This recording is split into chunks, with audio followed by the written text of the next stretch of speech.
नमस्कार साथियों, मैं जय मालाकार मालाकार क्लासेस में आप लोगों का स्वागत करता हूं। चलिए पर्यावरण का प्रैक्टिस आप लोगों का ये मॉडल आंसर है ना। आइए देखते हैं पर्यावरण का मॉडल आंसर कक्षा 1 से 5 तक का पर्यावरण से जो 30 क्वेश्चन थे उसका मॉडल आंसर देखते हैं।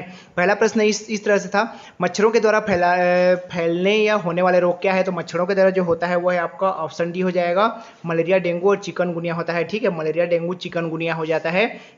आगे देखिए 122, प्राथमिक स्तर पर मानचित्र सिखाने के किस कौशल का सबसे अधिक विकास होता है। तो इसका जो सही आंसर हो जाएगा वो ऑप्शन डी हो जाएगा, स्थान, दूरी और दिशाओं को समझने की क्षमता होती है। ठीक है, ऑप्शन डी हो जाएगा यहाँ का। आगे देखिए 123 नंबर का, 123, नीचे दिए गए कथन के संबंध में सही विकल्प चुनिए। सही विकल्प वाला हो जाएगा ऑप्शन बी हो जाएगा, ये बच्चों के समस्या का समाधान करने में सहायता करती है, हो जाएगा। ठीक है, 124 नंबर के प्रश्न देखिए इस तरह से है, शिक्षक आकलन के किस उपकरण के अंतर्गत बच्चे की सीखने की प्रगति की जानकारी एकत्रित कर उसका रिकॉर्ड रखते हैं। इसका जो सही आंसर हो जाएगा वो हो जाएगा ऑप्शन बी हो जाएगा, पोर्टफोलियो हो जाएगा। क्या हो जाएगा, पोर्टफोलियो में बच्चों की जानकारी एकत्र किया जाता है। आगे देखिए 101, पारिस्थितिक तंत्र के अपघटक हैं। तो इसका जो सही आंसर हो जाएगा वो ऑप्शन ए हो जाएगा। ठीक है, कार्बनिक पदार्थों को अकार्बनिक पदार्थों में बदलते हैं। ठीक है, कार्बनिक पदार्थों को अकार्बनिक पदार्थों में बदलते हैं कौन, तो ये अपघटक होते हैं। पृथ्वी अपने अक्ष पर घूर्णन करीब कितने समय में पूर्ण कर लेती है। तो वह 24 घंटे में, लगभग 24 घंटे 23 सही कुछ होता है। ठीक है, आगे देखिए गीता रमन की पत्नी है वाला जो ये हो जाएगा, क्या रिश्ता है। तो यहाँ पे मामा का रिश्ता है। ठीक है, गीता और आपका इस तरह से निकाल लीजिएगा उसको। गीता रमन दोनों पति पत्नी है और गीता का भाई है आपका देव है, और इसकी गीता की पुत्री है आपकी रीतु। तो रीतु और देव का क्या संबंध है, तो ये दोनों भाई बहन हैं, तो ये इसके मामा हो जाएंगे। इस तरह से निकाल लीजिएगा। आगे देखिए 128 नंबर, इसमें से कौन सा पर्यावरण अध्ययन के रचनात्मक आकलन है। तो इसका जो सही आंसर है 128 नंबर का हो जाएगा ऑप्शन डी हो जाएगा, बच्चों से क्रियात्मक क्रियाकलाप करवाना और अवलोकन को दर्ज करना है ना, ये हो जाएगा। 129, इसमें से कौन सा प्राकृतिक और सामाजिक अंतःक्रिया का उदाहरण नहीं है बोला है। ठीक है, तो नहीं है वो है पेड़ों को काटना नहीं है। ठीक है, ऑप्शन ये हो जाएगा, ये नहीं है। 129 का, 130 में देखिए, एक व्यक्ति के मसूड़ों से खून निकलता है, उसे थकान महसूस होती है, यह किस रोग का लक्षण है। तो यह है स्कर्वी रोग का लक्षण है, ऑप्शन ए हो जाएगा। ठीक है, ऑप्शन ए हो जाएगा। आगे देखिए निम्नलिखित में से कौन सी बीमारी रुके हुए पानी से हो सकती है। रुके हुए पानी से कौन सी बीमारी होती है, तो ये मलेरिया है ना, मलेरिया ही होती है रुके हुए पानी से। मलेरिया, पानी को साफ क्यों करते हो, तो मलेरिया नहीं होना, मच्छर होंगे तो मलेरिया होगा, है ना। 132 देखते हैं, 132 प्रश्न, पर्यावरण अध्ययन के में कहानियों को एक शिक्षण शास्त्र की तरह उपयोग किया जाता है, इस संबंध में कौन सा कथन सही है।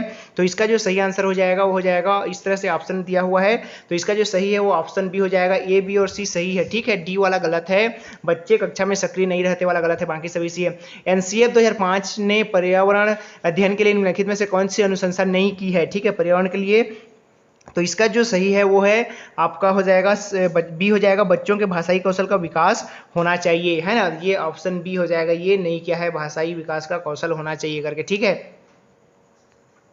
आगे देखते हैं 134 पे, पर्यावरण अध्ययन की कक्षा का प्रारंभ कुछ प्रश्नों से किया जाता है, निम्नलिखित में से कौन सा कथन प्रश्न पूछने का सही परिप्रेक्ष्य नहीं है बोला है। ठीक है, तो नहीं है, तो इसका जो सही आंसर हो जाएगा वो ऑप्शन डी हो जाएगा, बच्चों का चिंतन प्रकरण तक सीमित किया जा सकता है। ठीक है, ये हो जाएगा। 135 देखिए, पर्यावरण अध्ययन की कक्षा में बच्चों से खुले प्रश्न पूछने का उद्देश्य क्या है। तो इसका जो सही आंसर है वो ऑप्शन बी हो जाएगा, बच्चों के अपसारी चिंतन। ठीक है, ऑप्शन बी का विकास करना। ठीक है, बच्चों के अपसारी चिंतन का विकास करना। 136, इसमें से कौन सा कथन कक्षा में आयोजित गतिविधियों के संबंध में गलत है। तो इसका जो सही आंसर हो जाएगा वो ऑप्शन ए हो जाएगा, गतिविधि समूह से की जाती है वाला। ठीक है, 137 नंबर के प्रश्न देखिए, रीमा आज पर्यावरण अध्ययन की कक्षा में जड़ विषय पर चर्चा करेगी, वह इसमें से किस समूह की वस्तु कक्षा में लेकर जाएगी। तो यहाँ पे हो जाएगा गाजर, चुकंदर और मूली सभी क्या होते हैं, जड़ हैं। ठीक है, यहाँ पे ऑप्शन डी हो जाएगा। आगे देखिए, वन में पारिस्थितिक तंत्र में कवक को किस समूह में रखा गया है। तो कवक को रखा गया है अपघटक की श्रेणी में रखा जाता है कवक को। ठीक है, ये हो जाएगा ऑप्शन सी हो जाएगा, अपघटक। इसमें से कौन सा समूह प्राकृतिक उपभोक्ता का है, तो कौन सा है, तो वो हो जाएगा ऑप्शन बी हो जाएगा, गाय और खरगोश प्राथमिक उपभोक्ता है, ऑप्शन बी हो जाएगा। 139 का, 140 में देखिए, इसमें से कौन सा विद्यार्थियों के उचित व्यवहार में वृद्धि करने के लिए सर्वाधिक उपयुक्त है। तो इसका जो सही आंसर हो जाएगा ऑप्शन डी हो जाएगा, प्रशंसा। ठीक है, ऑप्शन डी हो जाएगा 140 का। ठीक है, 141 नंबर पे चलते हैं, भारत में लड़के और लड़कियों का विवाह बहुत ही इजी क्वेश्चन, इसका जो सही आंसर हो जाएगा ऑप्शन बी हो जाएगा। ठीक है, इसको जो गलत करेगा समझ लेना। आगे देखिए, पर्यावरण अध्ययन की कक्षा में शिक्षिका ने अदरक को तना कहा है, क्यों? तो देखिए इसका जो सही आंसर हो जाएगा वो ऑप्शन बी हो जाएगा। इसमें पर्व और पर्व संधियां होती है, ठीक है, ऑप्शन बी हो जाएगा, ठीक है। आगे देखते हैं 143 पे, प्राथमिक स्तर पर पर्यावरण अध्ययन में परिवार महत्वपूर्ण भूमिका निभाता है, क्योंकि इसका जो सही आंसर हो जाएगा वो ऑप्शन सी हो जाएगा। यह वास्तविक स्थितियों में सीखने के अवसर उपलब्ध कराता है। आगे देखिए चलते हैं 144 नंबर, पर्यावरण की पुस्तक पाठ्य पुस्तक के संबंध में कौन सा कथन सही है? तो इसमें जो कौन सा कथन सही है, तो यहाँ पे कूट में दिया हुआ है, तो इसका जो सही आंसर हो जाएगा केवल बी सही है, ठीक है, ऑप्शन सी हो जाएगा। यहाँ पे केवल बी सही है, बाकी सब गलत है। आगे देखते हैं, प्राथमिक स्तर पर पर्यावरण अध्ययन के अंतर्गत विज्ञान और सामाजिक विज्ञान को सम्मिलित किया गया है, इसका उद्देश्य क्या है? ठीक है, तो इसका उद्देश्य क्या है? विद्यार्थियों को इस योग्य बनाना कि वह अपने पर्यावरण को समग्रता के साथ समझ सके, ठीक है। आगे देखिए, दहेज जो अधिनियम है कब लागू किया गया है? तो ये जुलाई 1961 है, ठीक है, ऑप्शन सी है 1961 में, ठीक है, दहेज प्रतिषेध है ना, ये हो जाएगा। आगे देखिए, इसमें से खाद्य श्रृंखला का सही क्रम कौन सा है? तो सही क्रम है आपका घास, खरगोश और शेर, है ना, घास को खरगोश खाएगा, खरगोश को शेर खाएगा। निम्नलिखित में से कौन सा कथन रचनावादी दृष्टिकोण के बारे में सही है? तो इसका जो सही आंसर हो जाएगा वो हो जाएगा सी हो जाएगा, सीखना उद्दीपन अनुक्रिया के द्वारा, ठीक है, ऑप्शन सी हो जाएगा। आगे देखते हैं 149, निम्नलिखित में से कौन सा पर्यावरण का भौतिक घटक नहीं है? तो नहीं है तो वो है कवक है। कौन सा नहीं है? कवक नहीं होता है, बाकी सभी होते हैं, ठीक है। आगे देखिए, सजीवों के श्वसन से संबंधित अंग कौन से हैं? तो इसका जो सही आंसर हो जाएगा वो ऑप्शन बी हो जाएगा, गलफड़े, त्वचा और फेफड़े हो जाएंगे। तो ये थे 30 आपके इन्वायरमेंट से संबंधित।